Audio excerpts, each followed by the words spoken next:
Hey everyone, Sergio with the Rideshare Guy. Welcome to another episode of Behind the Wheel. Well, this one I think I'm gonna call Behind the Handlebars because we have a young man from New York City, my favorite city on the planet, who does a lot of deliveries on his e-bike. But we're gonna get into all that. So with that said, Brandon, welcome. Introduce yourself, please. Hi, thank you for having me. Um, I've been in New York City most of my life. I've been doing gig work for 4 years now, from what I know. I started when I was 18 at first. I saw it as a side hustle, and then I saw more of a full-time income and decided to pursue it full-time. Now into my 4 years of delivering, without having to work a job, I feel like it's one of the best decisions I've ever made. I started off on an e-bike. I still do it on an e-bike, but when times do get cold, I decide to switch over to a car. But it has been one of the best decisions I've ever made. Okay, well, that's an interesting dynamic though, right? So, I mean, I lived in New York City for 9 years, so I know, especially in Manhattan, how to, if you're delivering in Manhattan, how do you deal with the situation of parking, pickup, and all that stuff with Oh a my God. car? Parking is horrible here, especially for a car. Uh, these people who give out tickets give them like if they're treats, like pieces of candy, rewards. It's ridiculous here with the parking. Uh, I try to do my best when I'm in a car to stay away from the city, actually. Okay. Uh, Obviously, though, however, the city is where the money is at sometimes. So there's a risk to reward type stuff here. Uh, like I said, I tend to stay away from the car though. When seasons like this are nicer, I tend to move on to a bike, and therefore it's more easier for me not to worry about parking and instead just make money. Okay. Well, you said you've been doing this since you were 18, right? Delivery mostly. Have you done rideshare at all or just delivery so far? Yeah, so this year I actually started doing rideshare around January. Okay. I got I'm new to it, so I'm not very like I'm still like learning every day how to do rideshare here and there. Um, it's very hard to get into rideshare here in New York City, Yeah. only because if you're from out of state, you cannot just come and work here like any other state. You actually have to go through special licensing, Yeah. special insurance, Yeah. to be able to work here. So it's really challenging, and to get into the industry right now for rideshare is really hard, especially Yeah. since there's a wait list. Yeah. Well, Um, I mean, it is there's TLC there, right? Taxi Limousine Commission. You have to get special licenses. You have to get all those things. It's very different I'm from LA, so we're very different from LA. Let's say in LA, you can just turn the app on and go. But I want to talk to you mostly about your deliveries because, I do follow the industry, both industries, rideshare and delivery equally. And a lot of changes have taken place over the last 4 years when it comes to deliveries. So how many apps are you on? Are you on like Uber Eats, DoorDash? So tell me how many apps you use. Currently I'm signed up for almost every app except DoorDash, unfortunately. Why is Uh, that? Door DoorDash has actually not been with me for around 2 years now. Okay. Uh, there was one time where I was falsely accused of not delivering a food, and unfortunately, they took the steps to remove me from the app, and therefore I did not continue Okay. Did you delivering appeal or food. is it final decision or? Yeah, final decision. I've tried appealing several times. Until this day, I still try appealing here and there, Yeah. but they will not go through with it. They just say that I have didn't deliver the food and that the appeal will stay, and therefore I can't get my account back. Well, I'm not going to give you the advice, but so, we talk a lot about on Show Me the Money Club every Tuesday. And, I was going to tell you, go get an illegal account, like rent an account from somebody else, because I think half the delivery people in New York City are on fake accounts. What do you think about that? Let's talk a little bit about that subject. Uh, yeah, very interesting subject actually. And this year, I feel like has been the year where I've seen that happen more frequently than the previous years. This year, I've seen people with several accounts, just one person using them, especially people who have been moving into the country, and therefore I've seen a rise in fake accounts, people borrowing accounts, people selling accounts.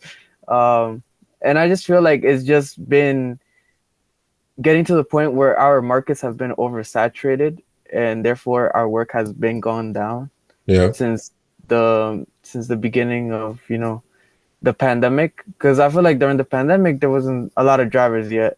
There Yeah. was actually more demand than there was drivers, and now that we're in 2024, I feel like that has definitely gone down now.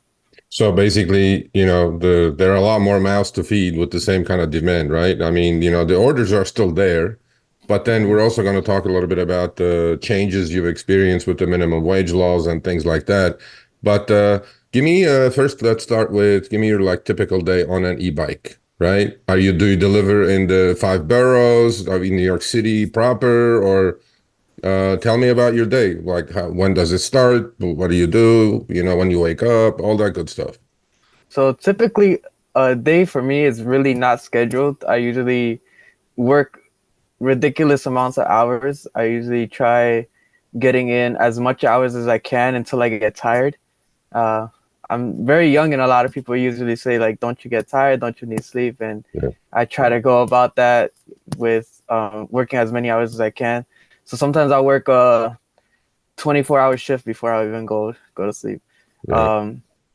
Um, my batteries are always charged, so I charge one battery, and then once that battery finishes, I come home, I swap it, and then I keep going while the other one charges. So it's continuously, on the run. I'm always What part working. of the city do you live in? I live in Brooklyn, New Okay. York, but Okay. usually I work in areas of Manhattan, downtown Brooklyn. Sometimes I touch areas like Williamsburg and Queens. And when it's winter months, like I said, I tend to stay out of the city because I use a car, Yeah. and I leave the New York City area to go to areas like New Jersey, Yeah. Long Island, or upstate New York. Yeah. And typically, like I said, it's not a scheduled day. When I wake up, I go straight to work. I come home when I get tired. I usually take breaks, you know, half of the day, or once I reach a certain goal. Like let's say my goal is to reach $200 before I take a lunch break. Then I'll take a lunch break once I reach that goal. Come home, get some sleep, and then repeat the process the next day. Yeah. I mean, look, you said you started at 18, right? I'm still obviously a young man doing it for 4 years. Um, this is the time you got to hit it hard, man, right? This is the time you got to stack those dollars. That's all you have to do. But you said something that interested me, which is, do you get out of the house with a daily dollar goal in mind? Is that what you do? Uh, yeah, but I try to keep it realistic. A lot of Okay. people try to go for, I think, unrealistic amounts and expect the same amount every day. But I feel like there's gonna be certain days like Mondays or Tuesdays that are gonna be less busier, and then weekends are always gonna be better for you. Yeah. And therefore, I always try to make the goal realistic and to the standards or to the patterns that I see every week. And therefore, I always try to come outside with a positive mindset. That way, because what I see is when you don't have a positive mindset, you Yeah. tend to not want to work no more. Yep. When you don't want to work no more, then you just, most of the time, what I see is people start chatting or looking through your phone and not being productive at work. So I always try to keep a goal that's a little bit more realistic and just try to be positive all the time. Yeah, that's the mindset, right? That's the attitude you got to have to do gig work, right? I mean, look, it could get tiring. It could get, I mean, look, you're on an e-bike. Obviously, you probably had a few scares, right, with cars and Oh heavy yeah. traffic. I'm sure you can write a book about all that stuff, last 4 years, but you're still alive, which is good. But we talked about this, doing delivery work on bikes is probably one of the most dangerous jobs in the country, to be honest with you. Yeah, I agree with you. I have gotten into very close calls with people. Obviously, it's just drivers not paying attention to the road, but it's just part of the job, and I look forward to it every day. I just know that there could be a day I might get into an accident, and but that's just one of the risks that it involves being a delivery driver here in New York City. Yeah, but even that, you have a great attitude, right? You're not thinking about what could happen negatively. You're just going about your business, making your money, and so you talked about e-bike. Obviously, e-bike, you don't have to pedal all the time, but it's a huge advantage. You can get in and out of places real quick, right?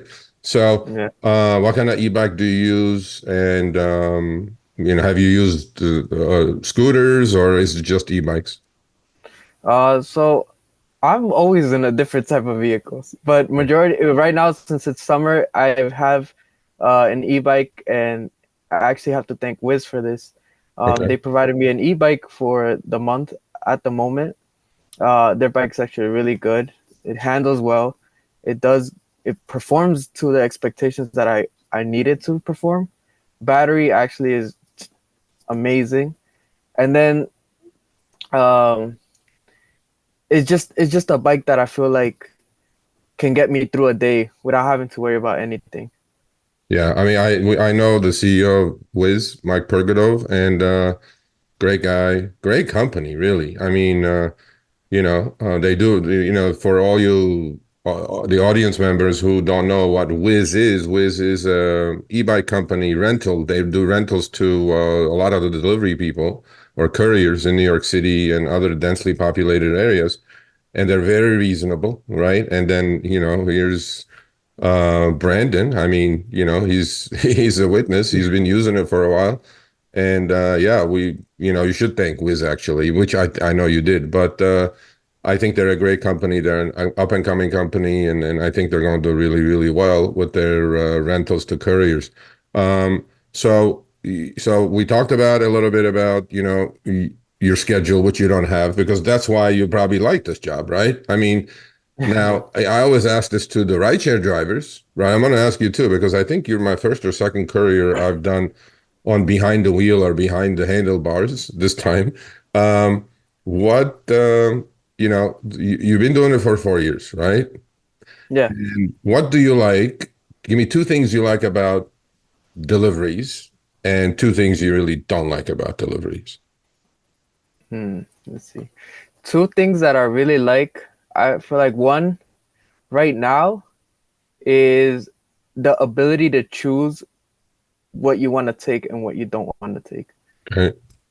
I feel like when it comes to work, working a 9 to 5, you don't have that choice. You just have to be on a set schedule and do whatever you have to do to make your dollars. And over here, you at least have some sort of flexibility.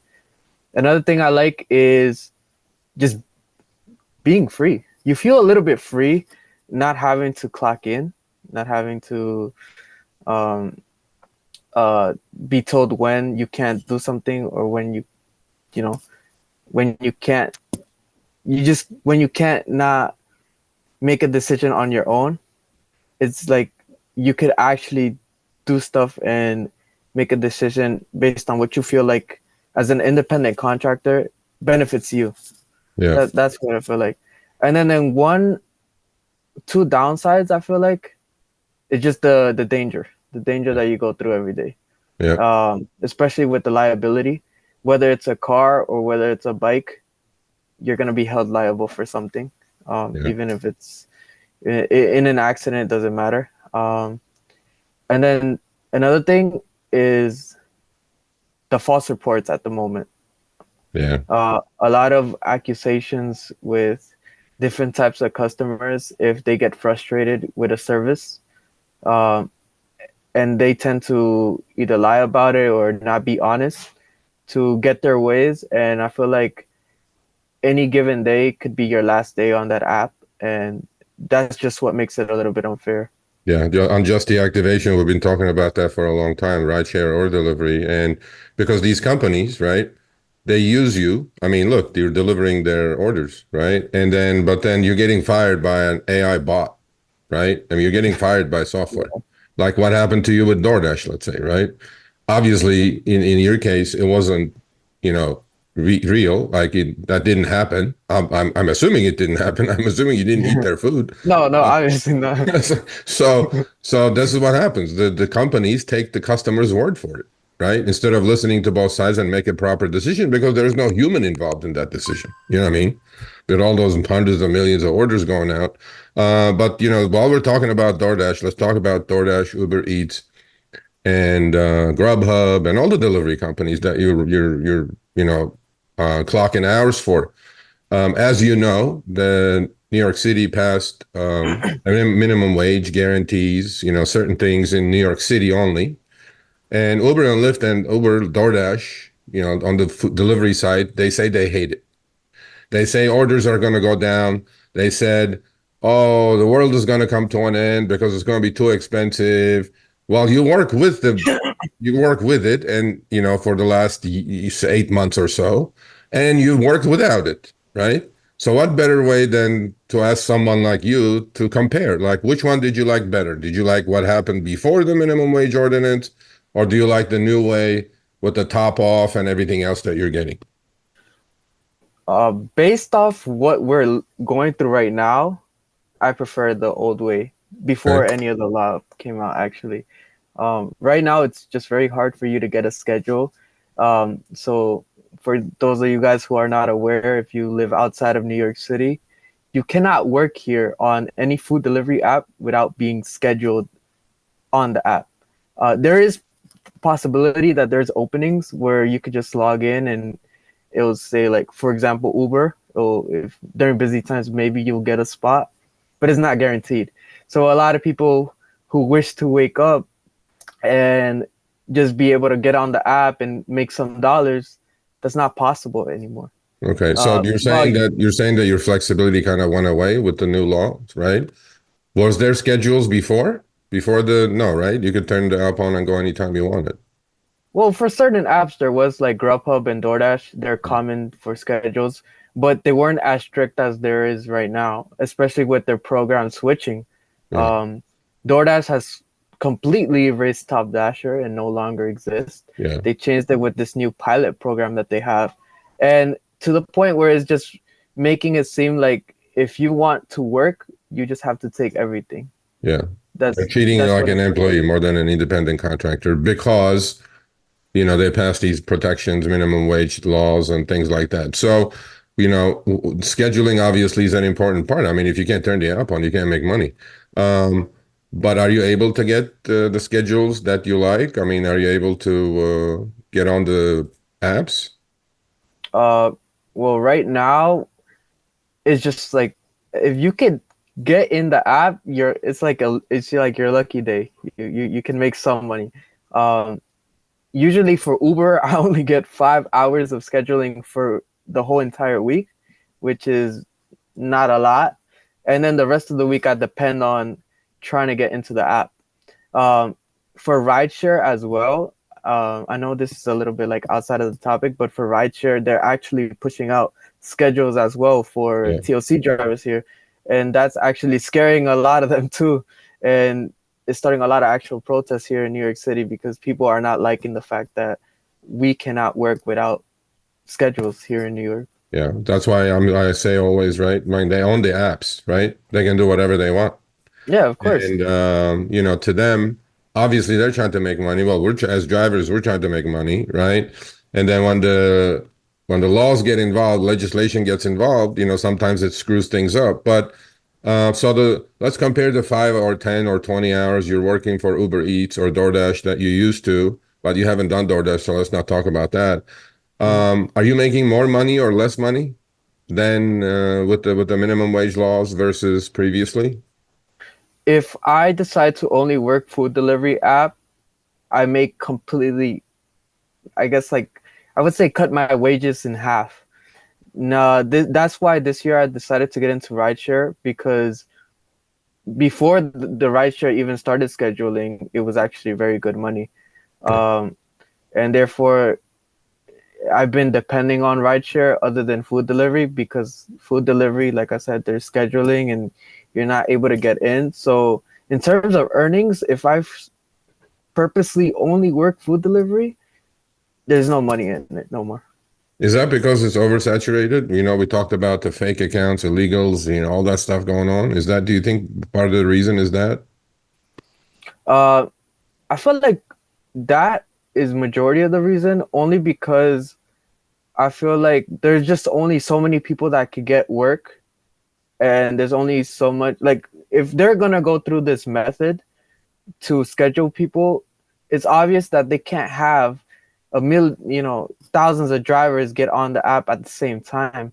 So, but then it makes it unfair for us because when you're not able to get on the app, maybe somebody that doesn't own an account is able to get on the app. It Yeah. just makes it unfair. It upsets you a bit because that should have been you, but it's not you Yeah. because somebody else is cheating the system or something. Yeah. So sometimes legislation is not a good thing, right? I mean, look, these companies are going to do whatever they need to do, and then who suffers, right? But then don't you feel like these companies have an obligation to guys like you who legally onboarded the platforms, right? Don't you think they could do something to eliminate all these illegal accounts and fake accounts or, rental accounts, all these things that are going on, right? Don't you feel like they're not doing enough? Uh, I honestly, and take it for a grain of salt, I feel like they know about this stuff. It's clear that they know about it. It's all over Obviously. the news. There has been several news reports where I've seen it gone on TV and people report that people are using fake accounts. And I just feel like they're purposely not doing anything at the moment Yeah. because it's convenient to them. Why would they want to have less drivers on the road when they have drivers who, let's say, I'm pretty sure you don't take bad offers. There's No. other people that are willing to take there's other people that are willing to take the $2 or $3 offers that we don't want to take. Yeah. And if it's gonna make their costs lower or maybe like just help them out in the long run by not having deliveries sitting there and customers unhappy, I feel like they're not gonna do much at the moment. Yeah. And it's also dangerous for the consumer, right? I mean, these people came from another country, rent an account and a bike or whatever.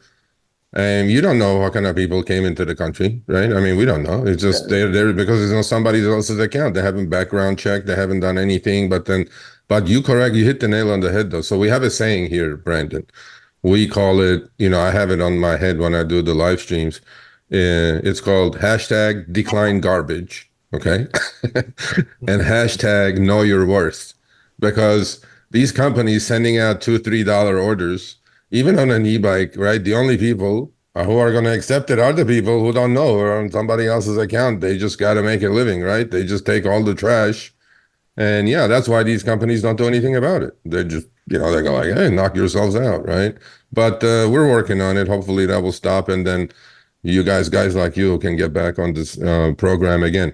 So we have a few more minutes remaining. So you're a young man. You're 22, right? So 18, 4 years, you've been doing this in 22. Um, you know, Obviously you just graduated high school, let's say. So what are you going to college or is this your way for your plan B? Do you have a plan B in life? What do you want to do? I mean, I don't want to put you on the spot, but it's an important thing. Right now, I'm telling you, you're a hustler, right? You're hustling and you're making money and hopefully you're saving it for a plan B, but talk to me a little bit about that. What is your plan B if there is one? Well, plan B. I feel like plan B has been coming to my head, and only because as the years go by, I've been noticing that this work has been going down for me. And I feel like in the future it's not gonna go up because I probably feel like you feel this way too. That we hope that next year is gonna be a better Yeah, year than the year before. it never We is. always wish the best comeback for gig work to Yeah, come, and it's just never coming. yeah. So in worst case scenario, I feel like I just go back to college. Okay. I keep my studies up and get a career somewhere, maybe in the Absolutely. Yeah, medical because field. gig work is not a career. Trust me. I've done this for 8 years. Every year it's gradually worse, just like you're experiencing in the city, in New York City. And as much older than you, obviously, my advice to you would be make the money, use gig work as a stepping stone to something better, to something, that's going to reward you better financially, mentally, physically, spiritually, every which way. That would be my advice to you. But you're only 22, but you have a good head on your shoulders and you're hustling and I mean, you're living in Brooklyn. Obviously, we know how rents are in Brooklyn. It's expensive to live in New York City, bro. You know what I'm saying? Okay. I've been there. So are you saving money? I mean, do you know your numbers? Like you're renting a bike or, you have your cost, obviously, right? You have a car now. You have to know your cost per mile when you're doing rideshare. So do you factor all this in, or you should be watching us because we talk nonstop about those things. So are you saving money? Are you doing anything? Yeah, I'm actually very I like to hoard money. I don't like to spend it. Whenever I spend just $1, it hurts. It hurts for me to see that dollar go away. I'm very on the cheap side. I always try to not spend as much as I can. Yeah, Obviously before at a younger age when I was like 18, 16, 17, I would splurge it. I would buy shoes, buy clothes. yeah, But as I get older, as like I'm not spending it as much as I want to or as much as I will used to do it. Instead, I just keep on saving, saving, saving because I know that here could be next year, could be 2 years from now, gig work could be gone or gig yeah. work could actually not be functional no more or a full-time Yeah. income. Or I mean, or they can get deactivated, right? Like you said, it could be your last day. It That could be your too. last delivery. It could be your last rideshare trip because these companies, they could deactivate you and you don't know. You have no control basically on what they do, but the control you have is on what you do. And I'm gonna correct you. You're not cheap. It's called frugality. It's frugal. You save money. You learn, by doing this for 4 years, what you learn, Brandon? You learn the value of money. You know what I mean? Because before you just splurge and buy shoes at $400 shoes, $1,000 shoes, whatever. But now you know how hard it is to earn money, right? With your Yes. sweat, blood, and tears. And now you're going like, okay, wait a minute. It's like let's let's just not go crazy, right? Plus, I realize majority of the times you can't even wear the nice stuff at work. Yeah, When you work, you dress basic shirt, basic pants, basic shoes. If you're dressing up expensive, you're just asking to be robbed at that point. That's that's why I don't wear those type of stuff anymore and try not to buy them anymore. yeah. No, I agree with you. So, I'm gonna give you the last minute, right? I mean, you're a smart young guy. You're a hustler. You know what you're doing, but we can learn from you. So, on anything you want to talk about, doesn't have to be delivery, doesn't have to be e-bikes, doesn't have to be anything.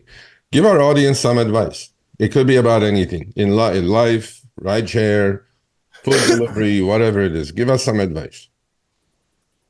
The best advice I could give to anybody, and this is people who are new, old, is discipline. It's key in this industry.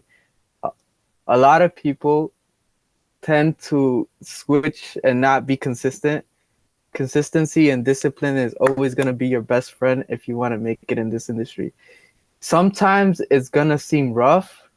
Sometimes you're going to have to sacrifice a bit of family time, a bit of, you know, being on your own for being at work.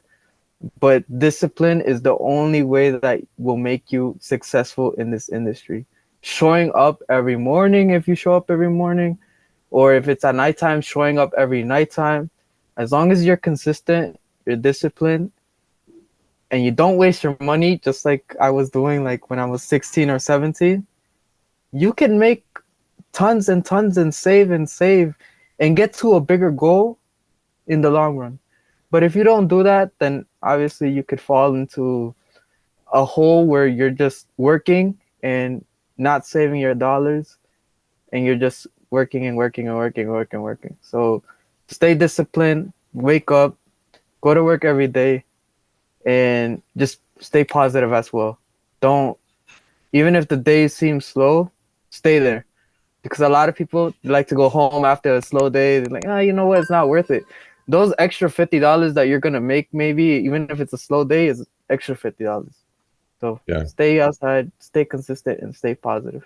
Well, I mean, I couldn't have said it better myself. So we're going to end it here. I want to thank Brandon from New York City.